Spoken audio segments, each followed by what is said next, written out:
Good evening, everyone. How are you? It's Megan from Hillcrest Country Club, and we're going to be doing story time tonight. We're going to read The Big Red Barn, and then a story from the Read to Me Mommy Treasury. We're going to read The Golden Goose. Let's go ahead and get started with The Big Red Barn. By the Big Red Barn in the Great Green Field.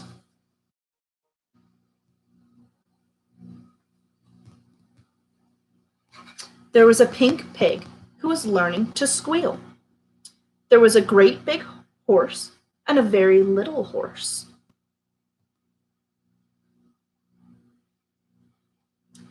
And on every barn is a weather vane, of course, a golden flying horse. There was a big pile of hay and a little pile of hay, and that is where the children play. But in this story, the children are away. Only the animals are here today. There's the big pile and little pile. The sheep and the donkey, the geese and the goats were making funny noises down in their throats. And an old scarecrow was leaning on his hoe, and a field mice was born. Do you see all those animals? And the scarecrow? In a field of corn. That's where that field mice was born. Can you see that field mice? Look at all those field mice.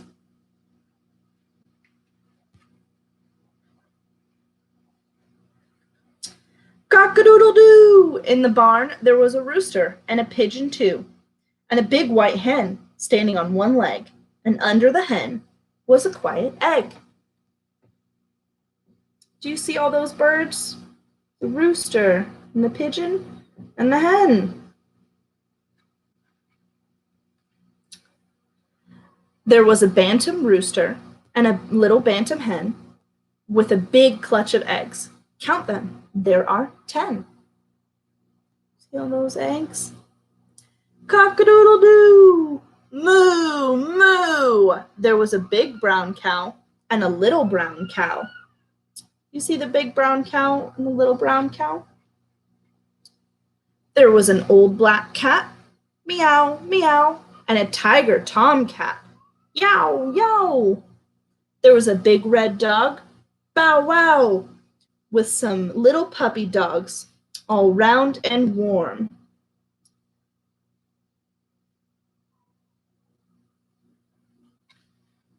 And they all lived together in the big red barn, and they played all day in the grass and in the hay. Wow, look at all those animals. When the sun went down the field, the horses stomped in the sweet warm hay, and the little donkey gave one last bray. The hens were sleeping on their nests, and even the roosters took a rest.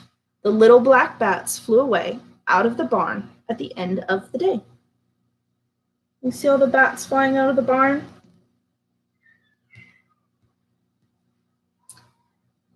And there they were all night long, sound asleep.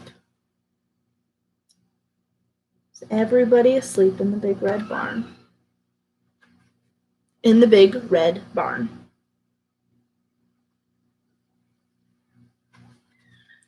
Only the mice were left to play, rustling and squeaking in the hay.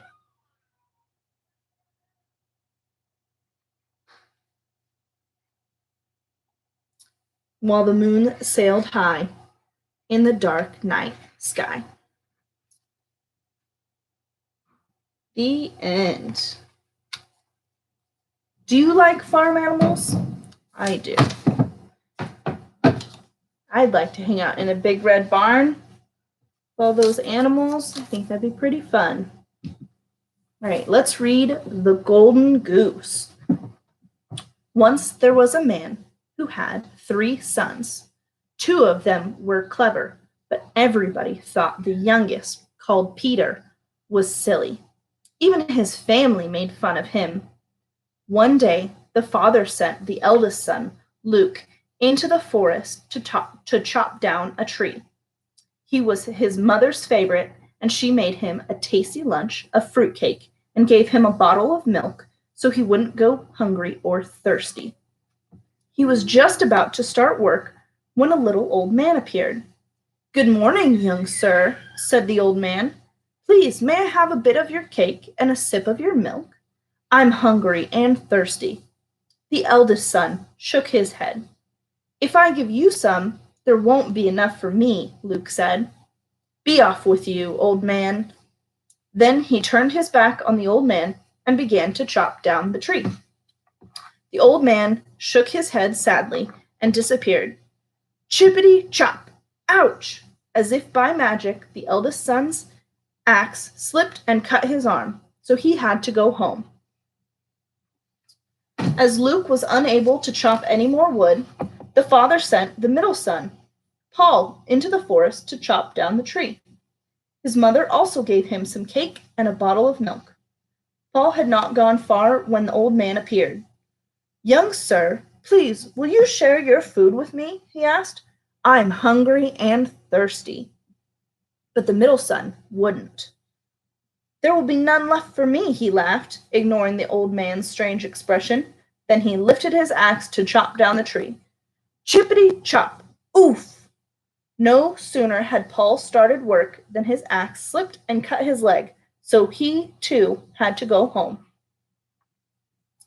Do you see the old man talking to the brothers? See what the youngest son does. "Father, will you let me chop down the tree?" asked Peter when the middle brother limped home. His father laughed. "Now that your older brothers have failed, what makes you think you can do it?" Peter begged until finally his father gave in. "Very well, Peter," he said. "If you hurt yourself, maybe it will teach you a lesson." Peter's mother went to prepare him some lunch. All she had left was some stale bread and a bottle of water. So Peter set off for the forest with his simple lunch and an axe. It wasn't long before he met the little old man. "Will you give me some of your lunch?" asked the old man. "I'm so hungry for something in return." There's all the boys talking to their dad. There's that old man talking to Peter, sharing his lunch.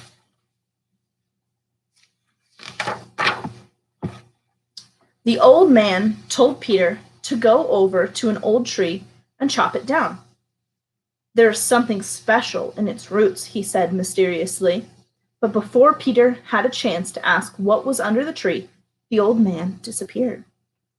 Peter did as the man said and began to chop down the tree. When it fell, there in the roots of the tree was a goose with beautiful golden feathers. Peter had never seen anything so beautiful. By now it was getting late, so Peter picked up the goose and went to find an inn to stay in for the night. There's Peter, this beautiful goose. When Peter arrived at the inn, people noticed his golden goose, including the innkeeper's 3 daughters. They gasped and crowded around the goose. "What a beautiful creature!" they cried. Secretly, each girl decided to steal a golden feather. That night, as Peter slept, the 3 girls crept up on the golden goose. One by one, they reached out to pluck a golden feather. But the moment they touched the bird, each found she was stuck to the goose and couldn't let go. In the morning, the girls were still stuck, but Peter took no notice of them. He just picked up his goose and set out for home, with the 3 girls trailing behind him.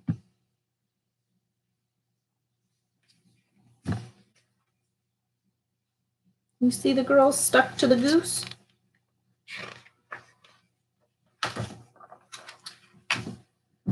A priest spotted the strange procession crossing the fields. "Why are you running after this young man?" he cried, and took the youngest daughter by the hand to stop her. At once, the priest was stuck. Just then, his assistant came along and tried to free the priest, but as soon as he touched him, he too was stuck. He couldn't let go no matter how hard he tried. Help us, the priest's assistant called to some passing farm workers. We're stuck. But as soon as the farm workers touched him, they were stuck too. Now there were 7 people running along behind Peter and his goose. Soon Peter came to a city ruled by a king. His daughter was so sad that the king had offered her hand in marriage to anyone who could make her laugh. He who makes my daughter laugh shall marry her and be my heir, the king declared.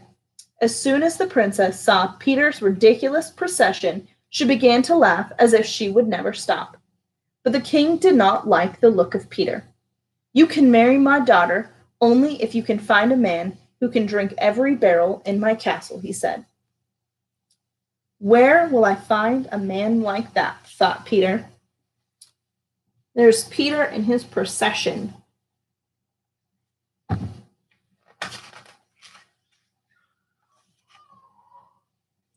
Then he remembered the little old man in the forest. Maybe he would know. So off Peter went to find him. Finally, Peter found the spot where he had chopped down the tree. The little old man was nowhere to be found. Instead, a man with a very sad face was sitting on the tree stump. Oh, he cried, I'm so thirsty. No matter how much I drink, I cannot quench my thirst, sobbed the man. What am I going to do? Come with me, smiled Peter. I think I have the answer. He took the man back to the king's castle. There, the man drank every last barrel the king gave him. Can I marry your daughter now? Asked Peter. But the king was still not satisfied. Not until you can find a man who can eat a mountain of bread, he told Peter. Peter thought for a while. Then he set out for the forest again to find the old man. There he found a man holding his belly. Oh, he cried, I am so hungry. No matter how much I eat, I cannot fill my belly, groaned the man. What am I going to do? Peter led the man back to the castle. When they arrived, the king ordered a mountain of bread to be baked, as high as the castle. The hungry man gobbled every last crumb. Let's show you the pictures of that. There's the thirsty man and the hungry man. That is quite the mountain of bread.